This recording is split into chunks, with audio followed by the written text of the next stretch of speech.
2 periode kepemimpinan Joko Widodo, pembangunan, ekonomi, dan politik. Jakarta, 21 Oktober 2024 Presiden Joko Widodo telah menuntaskan 2 periode masa jabatannya, 2014-2024, dengan meninggalkan warisan yang penuh tantangan sekaligus pencapaian di berbagai sektor. Berangkat dari latar belakang non-elit dan gaya belusukan yang sederhana, Jokowi berhasil membawa perubahan signifikan di bidang infrastruktur, ekonomi, politik, dan hubungan internasional. Di bawah kepemimpinannya, Indonesia menghadapi banyak tantangan, mulai dari dinamika politik dalam negeri, tekanan ekonomi global, hingga pandemi COVID-19, namun tetap bertahan dan berkembang. Berikut adalah evaluasi mendalam terhadap kinerja Jokowi selama 10 tahun memimpin infrastruktur, transformasi besar-besaran. Di bidang infrastruktur, Jokowi dikenal dengan program pembangunan masif yang mencakup berbagai sektor strategis.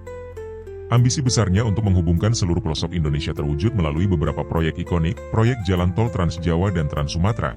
Dalam 2 periode Jokowi, lebih dari 1.500 km tol Trans Jawa dan lebih dari 2.000 km Trans Sumatera telah selesai dan dioperasikan. Ini memberikan dampak langsung pada peningkatan konektivitas antar wilayah, mempercepat pengiriman logistik, dan menurunkan biaya distribusi barang. Pelabuhan Patimban dan Pelabuhan Kuala Tanjung, kedua pelabuhan ini memainkan peran penting dalam meningkatkan kapasitas ekspor dan impor Indonesia. Pelabuhan Patimban diproyeksikan menjadi salah satu hub otomotif terbesar di Asia Tenggara. Proyek kereta cepat Jakarta-Bandung, meskipun menghadapi tantangan teknis dan pendanaan, kereta cepat ini merupakan simbol ambisi Indonesia untuk memasuki era transportasi modern dengan memangkas waktu perjalanan dari Jakarta ke Bandung hanya menjadi sekitar 40 menit. Pembangunan di wilayah timur Indonesia, di luar Jawa dan Sumatera. Proyek-proyek besar juga diarahkan ke wilayah timur seperti Papua, dengan pembangunan jalan Trans Papua sepanjang lebih dari 4.300 km, serta pembukaan akses transportasi udara dan laut di wilayah-wilayah terpencil. Program ini menunjukkan komitmen Jokowi terhadap pembangunan berkeadilan yang tidak terpusat hanya di Pulau Jawa. Ia berhasil mengurangi kesenjangan antar wilayah dengan memperkuat infrastruktur di wilayah Indonesia Timur, menghubungkan pulau-pulau terluar, serta meningkatkan potensi ekonomi daerah-daerah tersebut. Ekonomi, stabilitas di tengah badai global. Di bidang ekonomi, Jokowi menghadapi tantangan berat sejak awal masa kepemimpinannya, namun berhasil menjaga stabilitas perekonomian nasional meskipun dihadang oleh krisis global, termasuk pandemi COVID-19. Pertumbuhan ekonomi dan kebijakan fiskal, pada awal kepemimpinannya, Jokowi memfokuskan pada pembenahan fundamental ekonomi, dengan mengalihkan subsidi bahan bakar yang memberatkan APBN ke sektor-sektor produktif seperti infrastruktur, pendidikan, dan kesehatan. Meski langkah ini sempat tidak populer, hasilnya terbukti efektif dalam mendorong pembangunan nasional. Pertumbuhan ekonomi Indonesia rata-rata mencapai sekitar 5% sebelum pandemi. Pasca pandemi, meski sempat mengalami kontraksi sebesar minus 2,07% pada 2020, ekonomi Indonesia bangkit kembali dengan laju pemulihan yang stabil, terutama pada sektor manufaktur dan digitalisasi ekonomi, pandemi COVID-19 dan program pemulihan ekonomi. Pandemi menjadi ujian terbesar bagi ekonomi Indonesia di era Jokowi. Namun, pemerintah cepat bertindak dengan meluncurkan program pemulihan ekonomi nasional, PEN, yang melibatkan bantuan sosial langsung, subsidi gaji, serta kredit usaha rakyat untuk membantu UMKM. Pemulihan ini didukung oleh percepatan vaksinasi dan penguatan sektor kesehatan, reformasi struktural, Omnibus Law Cipta Kerja. Jokowi juga dikenal dengan langkah berani dalam menerapkan Omnibus Law untuk menyederhanakan regulasi yang tumpang tindih dan mempersingkat proses perizinan. Meskipun undang-undang ini memicu protes besar dari serikat pekerja dan aktivis, Jokowi tetap bertahan, menyatakan bahwa reformasi ini penting untuk meningkatkan daya saing Indonesia dalam menarik investasi asing, digitalisasi dan ekonomi kreatif. Jokowi juga memajukan sektor ekonomi digital, dengan Indonesia menjadi salah satu pasar terbesar di Asia Tenggara untuk e-commerce dan fintech.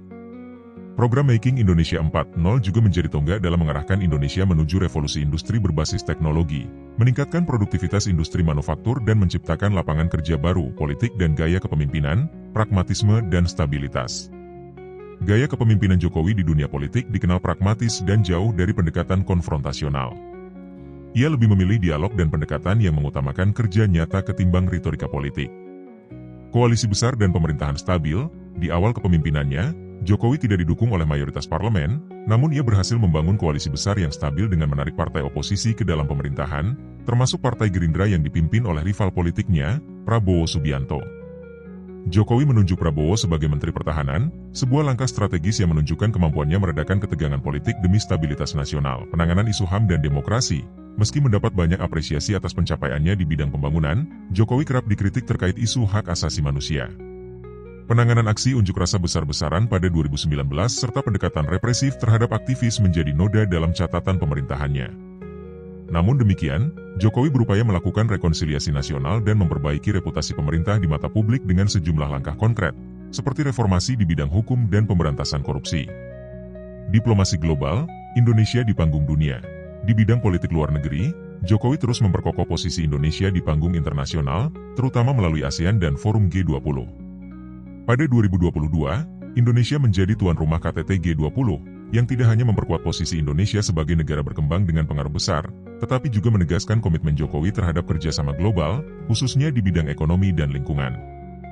Jokowi juga memperkuat diplomasi maritim Indonesia dengan terus mendorong poros maritim dunia. Di bawah kepemimpinannya, Indonesia aktif dalam berbagai forum internasional terkait perubahan iklim, keamanan maritim, dan perdagangan bebas. Transisi energi dan keberlanjutan menuju masa depan hijau. Di akhir masa jabatannya, Jokowi semakin memperkuat komitmen Indonesia terhadap lingkungan dan keberlanjutan. Ia meluncurkan proyek transisi energi untuk mengurangi ketergantungan Indonesia pada energi fosil, termasuk melalui pembangunan pembangkit listrik tenaga surya, PLTS, dan energi panas bumi. Program rehabilitasi hutan mangrove dan pengurangan emisi karbon juga menjadi prioritasnya untuk mengatasi perubahan iklim. Di bawah kepemimpinan Jokowi, Indonesia berkomitmen untuk mencapai net zero emission pada 2060 dengan beralih ke energi terbarukan. Kesimpulan, warisan 2 periode kepemimpinan Jokowi. Joko Widodo meninggalkan Indonesia dengan berbagai pencapaian yang monumental di bidang pembangunan, infrastruktur, dan ekonomi. Meski tak lepas dari kontroversi, Jokowi berhasil menjaga stabilitas politik dan ekonomi nasional di tengah gejolak global.